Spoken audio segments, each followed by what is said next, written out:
Good day mga sir at welcome back na naman sa ating channel. For today's video, i-share ko sa inyo kung paano mag-update nitong Platinum Piano 1.6. So parehas lang din. Kung meron kayong mga XLSD dyan, ganito lang din yung gagawin nyo.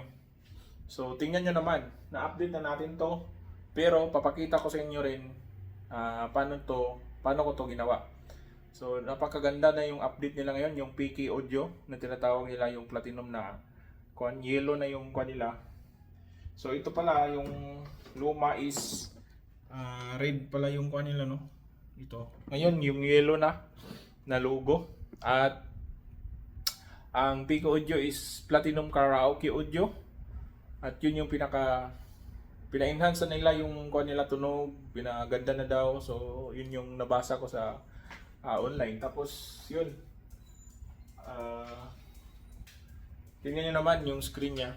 Ito yung TCL natin is 50 inch, at yan, tingnan nyo lang, meron na siyang QR code dito sa screen. So itong QR code na to, i-scan nyo lang sa cellphone nyo at direct na kayo sa Platinum Link. Direct na kayo papunta sa Platinum Link at pwede na kayo doon mag songbook o kaya doon kayo mag-select ng mga songs. So napakaganda yung update nila ngayon, napakaklaro. At kung bago pa lang kayo sa aking channel, huwag kalimutan mag-subscribe, mag-like at paki-hit na rin ang notification bell para updated kayo sa aking mga video upload ngayong 2026. Okay, so shout out ka pala kay Jao Cabalona. Siya yung pinaka dito. Siya yung magaling ng mga update ng mga at marami din ako natutunan sa kanya. At yun, shout out sa iyo sir, How Cabalona. At yun, punta na rin sa laptop at ipapakita ko sa inyo kung paano natin gawin step 1 to 1. Ayun, so let's go. Okay mga sir, so ayan, kailangan nyo ng laptop para sa pag-update ng firmware. At itong USB, ito yung gagamitin natin. Ito yung SanDisk na 18 gig. So kung wala kayong ganito, pwede kayong gumamit ng itong SD card. So as you can see dito, meron tayong SD card. Ayan o. So ito na pala yung PK Audio na bago nila ngayon na SD card. So ito yung latest na 16 gig nila. So hindi na yung SanDisk na luma. Okay, so pwede nyo gamitin to. Maghanap lang kayo ng card reader. So salpak nyo lang to sa card reader, ito yung gagamitin nyo. At syempre kailangan yung compatibility. So conforme sa player nyo, ito kasi piano version 1.6, dito nyo makikita kung ano yung compatibility sa player nyo. Kasi kung nung ako naka-experience ako, hindi compatible. Kasi kala ko XLSD lang yon, pero meron pa palang version 1.1. So makikita natin dyan sa website nila kung ano yung i-download natin at compatibility ng player. So kailangan talaga dito makikita sa player nyo. Kailangan nyo talagang tingnan muna yung player nyo kung ano yung version nakalagay. Kasi may mga luma na version 1.5. At ang na-download nyo is version 1.6, so hindi sila compatible. Okay, so yun. Tapos first salpak natin to at punta tayo dito sa nakabasa na yung USB drive natin at punta tayo sa nila Google at punta tayo sa website. Ayan, may Platinum Karaoke. Ayan, pasok natin dito.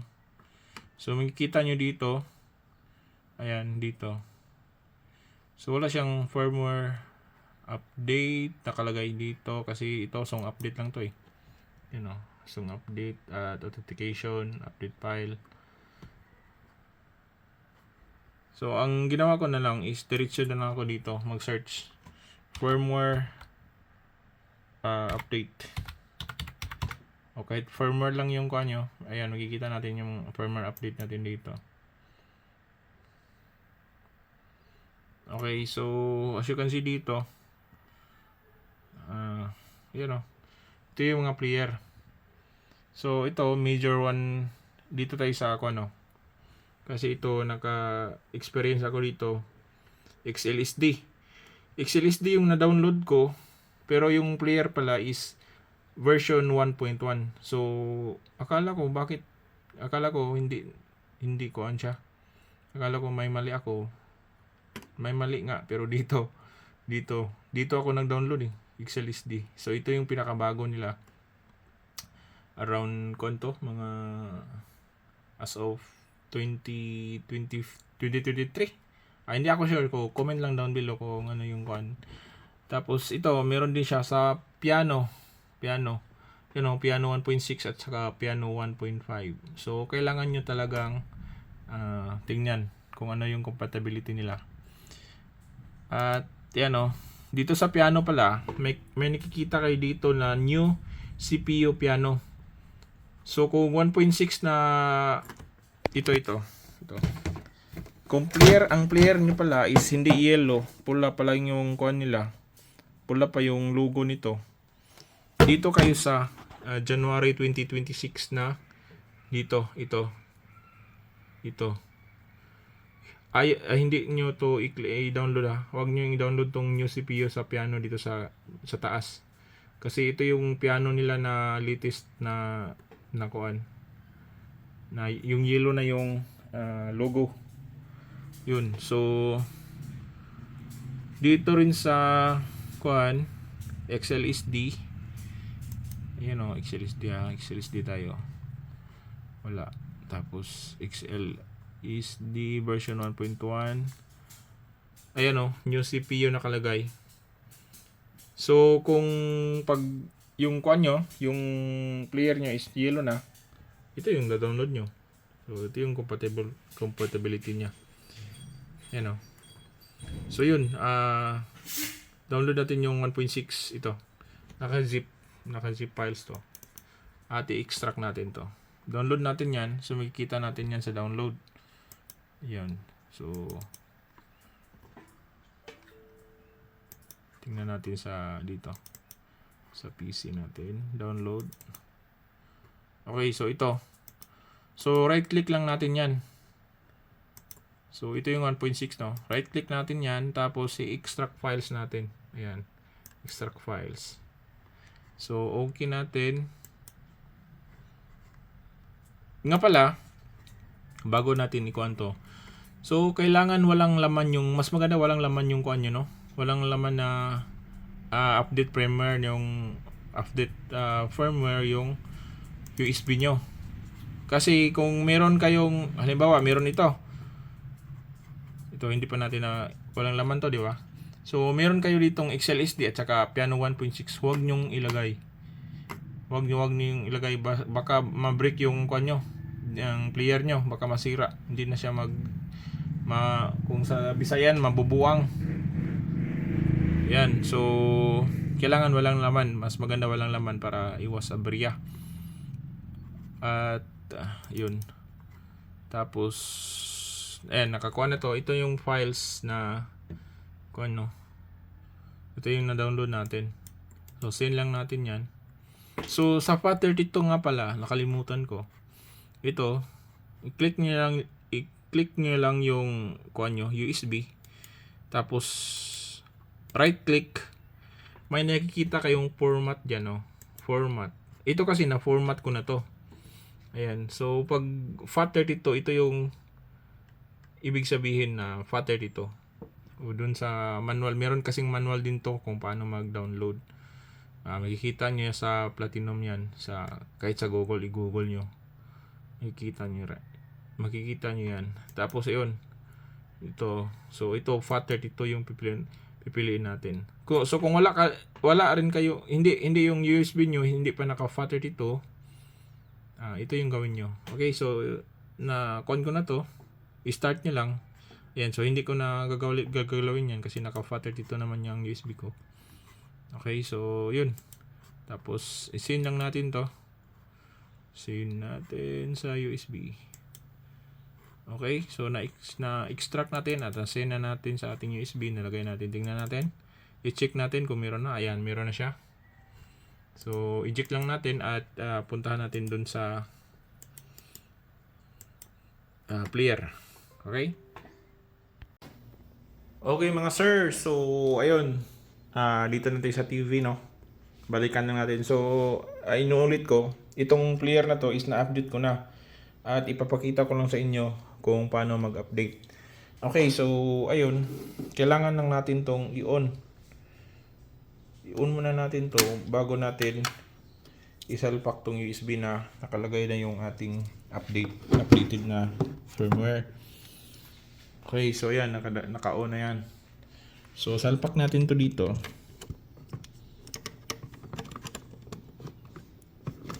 Okay, so ayan, nakasalpak na yan. Ang next step natin gagawin is punta tayo sa input. So, meron lang kayo nakikita dito sa input, no? Ito. Input. Ayan, input. Ayan, so input. Pagkatapos, scroll down nyo. Ito yung arrow down. Teka lang. Input, tapos ito. USB. Ayan, USB. Okay, so pag ganyan, yung red, merong red na 0, i-enter nyo lang sa gitna. Okay, so ganyan yung kuha niya. Yan o, smart upgrade. So, wag muna natin galawin yan. Hayaan muna natin yan mag-update. So, may nakalagay dito na update sa player natin. Yan yung possible na nag-update na siya. Kasi kung yung halimbawa, yung sa akin na ka-experience ako ng pag-update, hindi compatible yung na-download ko. Yung video at saka kuan lang yung nakikita dito sa TV. So hindi ganon. So automatic siya mag-off. Ayan. So off, naka-off siya. Tapos i-on lang natin. Ayan. Naka-on na siya. Okay, so first kuanin nyo. Ayan, nantayin muna natin. Ayun, so meron na siyang ganito. Tapos, titingnan nyo sa setup. Balik kayo sa setup. Ito, setup. Dito sa setup. So, 4 na 0 yung password. Ayan. So, dito sa settings nyo dito, naka-default na talaga yan. Pag na-update na nyo yung player nyo. So, ating kunin lang to. Random lang natin to. Mic input. Lagay lang natin sa pula. Minimum score o minimum. I-high lang natin para ganda. Tapos 6 seconds. Okay, fanfare natin is naka-low lang. Ranking table 6 seconds. EQ, ayan o, yung EQ natin, tingnan natin. Naka-default. So, hindi nakapag-con nyo, naka-default to. Pero sa akin kasi na-update ko na to. So, pag bago yung player nyo na hindi pa naka-con, naka-default talaga to. Pero ito yung settings ko, ganito. Okay. So, apply lang natin yan. Yan na yung settings nyo. Tapos auto. Tapos BGB, naka-on. Tapos greetings, on. Tapos output label, pwedeng i-normal, pwedeng i-high. High lang. Digital key sound, ayaw ko nang maingay. Pwedeng i-off, pwedeng i-low lang. Para makita din natin kung nagta-type ba siya. Maririnig din natin yan. So yung link, ito yung sinasabi ko, yung link. Ayan, yan link. Kailangan naka-on to para yung QR code doon sa screen, i-direct kayo doon sa app. Okay? So yun lang naman. Tapos, titingnan natin yung BGB niya. Tingnan natin yung BGB niya. Balik tayo sa input. Naka 1080p na to. Yan, so SD. SD tayo. Tapos, pindutin lang natin itong sit up. Sit up. Ayan. So, ito yung sit up. Tapos, yan. Yung HD output niya is 1080p na siya. Ito, pwede nyo rin i-adjust kung okay lang sa inyo. Pero mas maganda 1080p kasi malinaw yung natin, resolution. Video. Okay, so ito, use the language. Yan. Ito, pwede nyo rin tong depende sa inyo. Pero ako, hindi ko na ginagalaw to. Okay, so ito, meron pa siyang dynamic range. Ayan o. Pwede nyo rin tong i-adjust. Pero sa akin, ayaw ko nang i-adjust to. Baka maano pa yung coin ko, parintahan ko. Okay, so ayun. Tapos back natin sa sit up. Tapos input.